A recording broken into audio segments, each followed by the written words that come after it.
again to Education 3000. Hello, Dave. Hi, Naomi. How are you after I'm, the I'm, I'm, last I'm, video on emotions? I would say happy. If I had to select from the chart, I'd go with happy. I'm pretty content. Wonderful. I am Noemi Paimal, founder of Education 3000. And we go to our, what's the number of this video? This is number 5. This is video number 5 in our P3000 series, Co-Recreating Education. What are we going to look at in this video, Naomi? Look, it's fascinating. We are going to see not 9 multiple intelligences. We are going to see 33 multiple intelligences. Our brain has so much faculties. We are going to see the collective intelligence, which is kind of a new concept and it's fascinating as well, and the holographic brain, all of that. What do you think? I'm excited. This is going to be a lot of information, so I'm going to pay close attention today to try and remember as much as possible. 33 multiple intelligences, collective intelligence. Also, we're going to mention the holographic brain. And I remind you, the children of today and the young people, they use many of these multiple intelligence, not 1 or 2 like before or like it was said before. So pay attention because you will recognize many students and your children as well. The first book was by Thomas Armstrong and Howard Gardner. Howard Gardner put the ideas of the multiple intelligences, and Thomas Armstrong put them in the classroom. It was like instrumentalizing, put it in practice. Yep. All these ideas. This is the famous one. The 9 first are very known, especially if you are a teacher. We can do a quick review. Yeah, so these first 9 intelligences: linguistic intelligence, logical mathematic, visual spatial intelligence, kinesthetic intelligence, musical intelligence, interpersonal intelligence, intrapersonal intelligence, naturalist intelligence, and spiritual intelligence. So that's the base.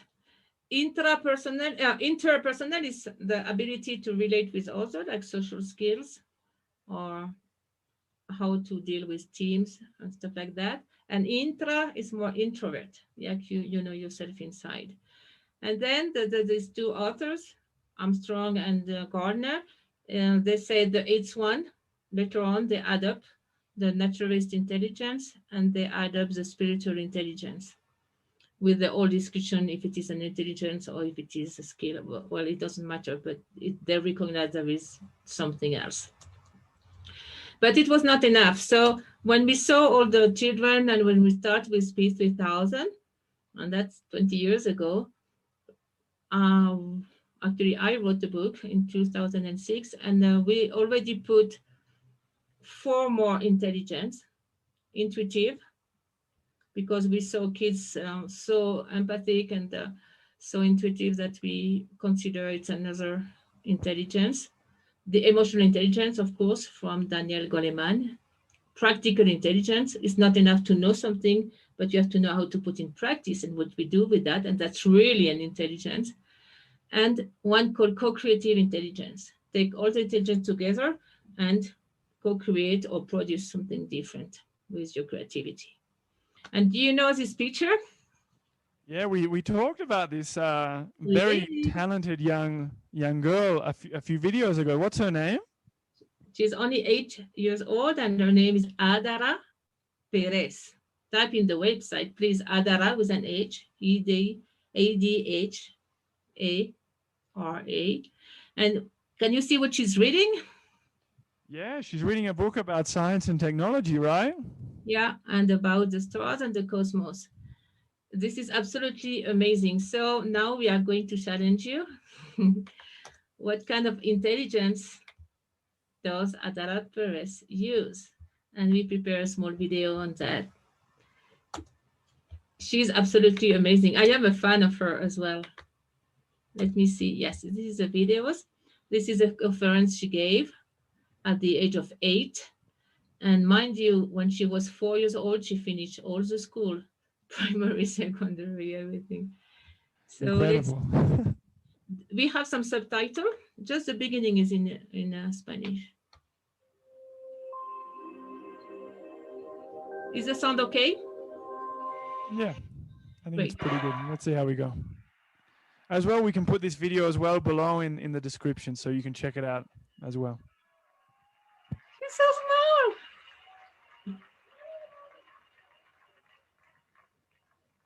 This is very talented child, and she's a student in engineering.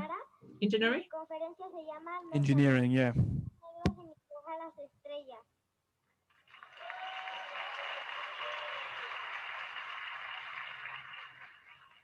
Cuando la vida me cuesta trabajo, me imagino en dónde quiero estar y me veo en la NASA, así que vale la pena intentarlo. Me gustaría platicarles un poco qué significa mi nombre.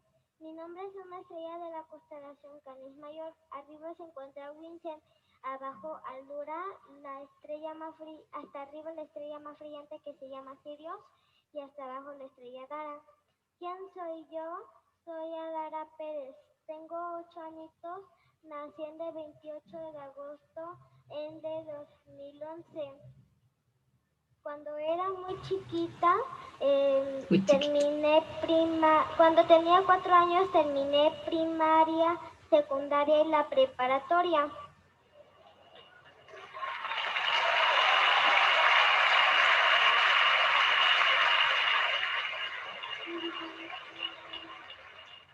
Me gustaría platicarles un poco lo que significa mi vida. Estoy estudiando ingeniería industrial en sistemas en la Universidad de CNCI. También tomé cursos de ondas gravitacionales y el otro fue de astronomía observacional en la Facultad de Ciencias de la UNAM. Pertenezco a la Sociedad Astronómica que se llama Nibiru de la UNAM. También tomé un curso de patrones hermosos, que son patrones matemáticos. Me lo impartió la Universidad de Massachusetts, aquí en México. También participé en un programa que se llama Ciencia en Zapatillas en INAOE. Eso fue lo que me motivó a estudiar ingeniería industrial en sistemas. Las mujeres sí podemos estudiar ingeniería, matemáticas y física.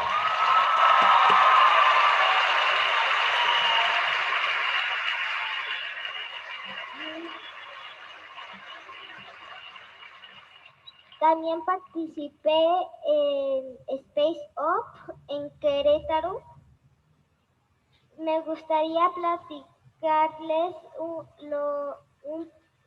las personas que me motivan. Mi hermanita Renata Camila, la ingeniera Carmen Félix de la NASA, el ingeniero Guizar de la NASA, el ingeniero Santander y mi maestra, la ingeniera Jacqueline, que por ella he salido adelante y me enseña cálculo.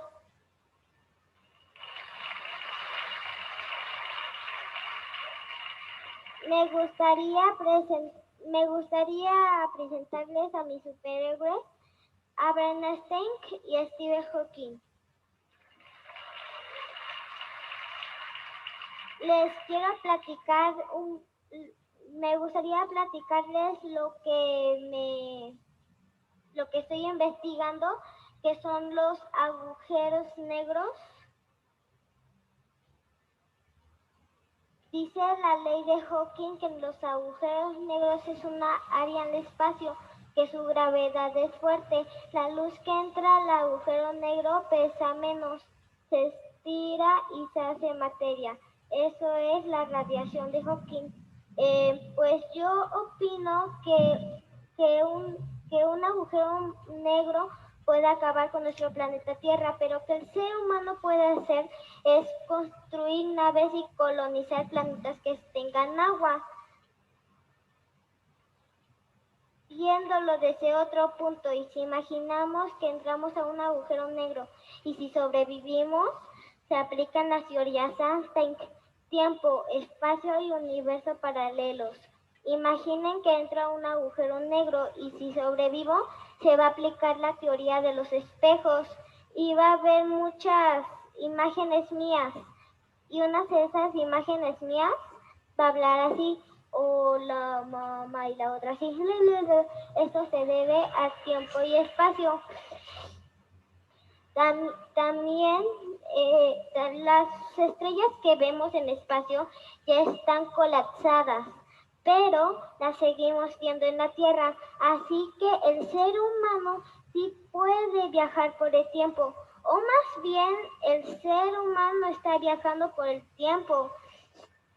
También imaginen que esta manzana es un agujero y este popote es un gusano. Pasa rápidamente el gusano por el agujero y sale rápidamente. Y si juntamos los nombres se va a llamar agujeros de gusano, que esos agujeros de gusano son una curvatura de espacio y tiempo. Estoy haciendo una pulsera con mi amigo para las personas con autismo, los pacientes y los pacientes en coma. Esa pulsera mide las emociones y evita que las personas con autismo, los pacientes y los pacientes en coma no convulsionen. También estoy haciendo una fórmula para viajes en el tiempo, tal vez le pueda servir a la humanidad. Yo tengo autismo, pero eso no me limita. Que pueda ser, que quiero ser, es ser astronauta, científica y estudiar astrofísica.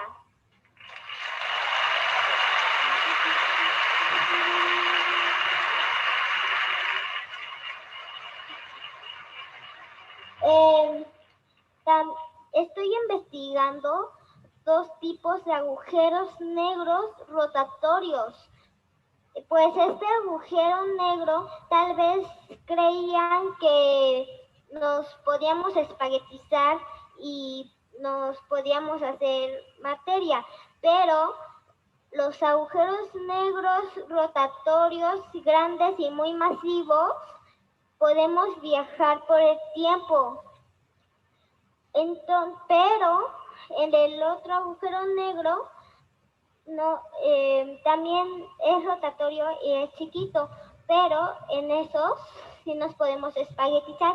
No todos los agujeros negros son iguales. Hay que investigar más sobre de esos agujeros negros y también yo estoy investigando los agujeros negros. También pues escuché que la NASA o una persona encontró un planeta con agua. Pues esos agujeros negros, les digo porque hay que investigarlos, pues porque no sabemos lo que puedan hacer y también pues tal vez estemos viajando por el tiempo. Gracias, bonita gente, por escucharme.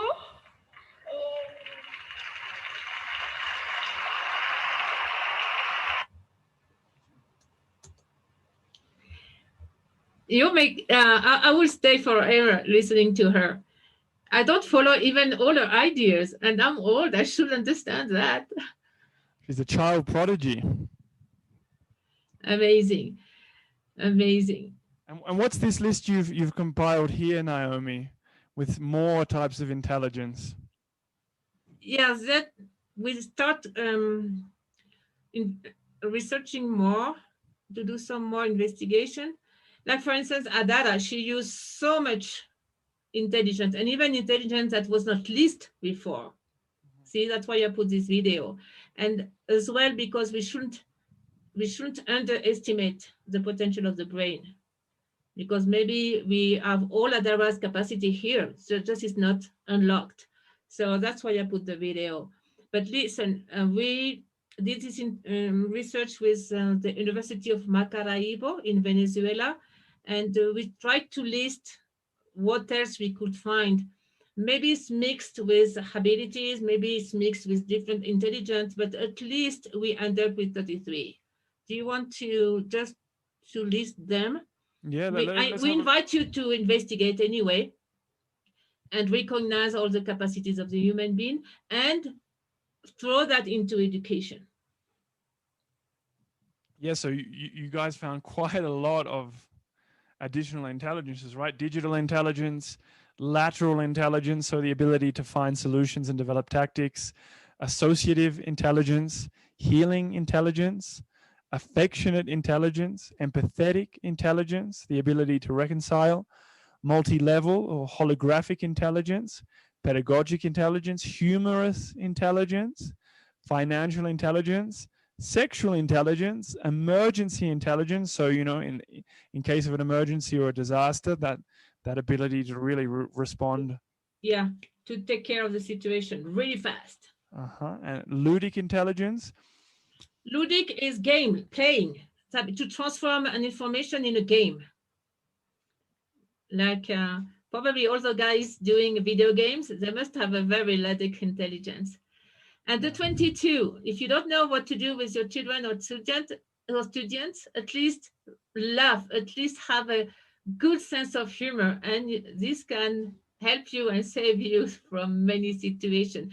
And did you notice that children and young people, they have such a good sense of humor? I think that's wonderful to recognize that. I have noticed it specifically. It's incredible. And associative intelligence is you have one piece of information and then you just pull out the rest. And this is a very fast intelligence, and we saw that in the children as well. And lateral is in my favorite, and we will talk more about that because, you know, at the beginning it was critical intelligence. Remember, critic thinking. You have to be able to critique and to resonate and find the good and the bad of something. But lateral intelligence goes further.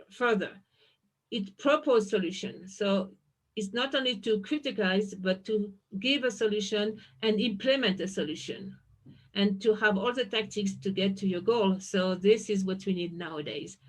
And this is what we need to develop in all human beings. And this is extremely practical. We have a couple of more. Yeah. Yeah, so the list didn't finish there for those people who thought maybe that was all you found. You guys found a lot. Executive management intelligence, social intelligence, proprioceptive intelligence, so kinesthetic, intuitive. It's a combination of the intelligence of your body, of your cells, with your intuition. Like when you say follow your guts, this is proprioceptive, but proprioceptive intelligence. Yeah, that's a good explanation. Resonance intelligence, and we were also discussing this a little bit earlier, Naomi. Resonance intelligence, what's that? Where does it come from? It comes from Jose Arguelles, from the Maya knowledge or legacy, and it's like it's when you just capture an information through the vibration of this information. This is very advanced. And the Maya people, they were doing that. And you can see it in their calendar. We've also got ethical intelligence, so knowing what's right and wrong. And this is very important nowadays. And one of my favorites as well, collective intelligence. And this is very in fashion, I would say. Have you heard about it? Yeah, I've heard a little bit about it, but maybe you can tell us a little bit more, Naomi. Yeah. It starts with Rupert Sheldrake, very well known because of these morphic fields. Like all species, we have a morphic fields, like an internet, when we can connect. Like that's why all the bees, they know what to do, all the ants, they know what to do. Only the human being is not really connected to his field, but sometimes it happens. You have a brilliant idea in some part of the world or of a discovery, and at the same time, in the other end of the world, the same discovery is done. And this is, according to Robert Shedrake, this is due to the morphic field. We are all connected. And then the other guy, author, James Surowiecki, he ended up, this is one more step with the idea of wisdom of crowd, or the wisdom of people. Through this collective intelligence, through the morphic field, there is as well a wisdom we are all related to. I think it's a very nice concept, because we are going toward that from a very individual society, or individualistic, maybe that's the right word. Individualistic, yeah, perfect. Yeah, we go to a very more solider society, where the idea is to have more empathy, help each other, and help nature. So this is a good link. I mean, we bridge this up now, and through education and through those new researchers, we can open a new way of living and a new society, which is the goal of education. The way you educate now is the society you will have tomorrow. And we better have a better society and more solidarity and more peace culture. Oh, and the last one. The holographic brain. Yeah, this is another story. We won't go too long with that, but it's from Carl Pribram. Oh, do you want to read it? Yeah, so Carl Pribram, a neurologist and neurosurgeon at the University of Chicago. He's put 3 points, or we've put 3 points from him here in the presentation. Parallel process, fast recognition of information. Information is stored associatively. So maybe you can just explain that a little bit more, Naomi, in relation. Quantum computer. The brain could do all this operation much faster and on multi-level. What I talk by multi-level is it will be like that. Can you see all those squares? Like right now, the human being will be in one square trying to find solutions, which is nice. It's a lateral thinking. But then the human brain, linked to the DNA function and linked to the pineal gland, can reach other square and other level of consciousness. That's called a multi-level brain, of multi-level approach. And we are talking now, not even knowledge, but level of consciousness. So we are a multi-level human being. And this is what you have to add up to education as well and recognize that. And it's called meta languages. We have tools right now called meta languages, where we can deal with all those levels and help the children. Cool. Pretty cool. The fact that we can become even more conscious. It's evolution, we need that, right? actually. And maybe that's the turn of the century, or this turn of the millennium, and the turn of everything that's happening now. If we end up with such a consciousness, actually it's a good shift for humanity. It's called a shift of consciousness. And it's all of us, as we are one species. It concerns all of us by the theory of the morphic field. Nice. So, and what have we got here? Naomi, sorry to cut you off. What are we looking at here? Lots of colors. We want to be practical, because I like to, I love to investigate, and I really have a blast out of that, but we have to be practical. So we designed these 7 petal schools, and now we have several, and we will do many videos on that, I promise. And we try to consider all the multiple intelligences. Like you can see, the blue petal will go to the kinetic intelligence. We start with the first 13 first. The yellow will be linguistic intelligence, logical mathematical intelligence. And then don't forget, we have the special petal, the pink one, interpersonal intelligence, emotional intelligence, peace culture, self-esteem, social issues is here. Then everything with heart is the blue one, music, spatial, visual intelligence, all the efforts. Nature, so that's from Gardner and Armstrong, that's the green one. Naturalist intelligence, of course. Practical intelligence, the one we invent. We made it up, this one. It's red. We have to be practical and be able to do. And of course, violet will be inner development, interpersonal intelligence, transcendental intelligence, energetic or intuitive intelligence. And that's the minimum we have to cover in the new curricula. As that way we attend all the level of development of a human being and of the new society. All the people together is a co-creative intelligence, the frontal lobe, when we can really transform something. That's the plan, Dave.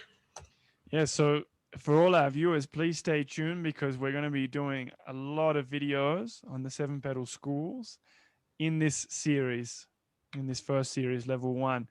So guys, you can check out all this material on YouTube, at our website, Facebook. You can get in contact via email.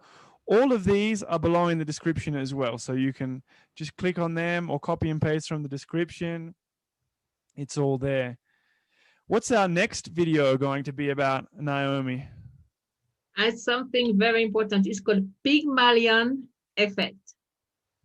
That's what we project on somebody. We can change the life of a children for good or for bad. We have to be very careful. Pygmalion effect. So see you then. See you. Thanks, Naomi. Again, More very information, interesting. more tips.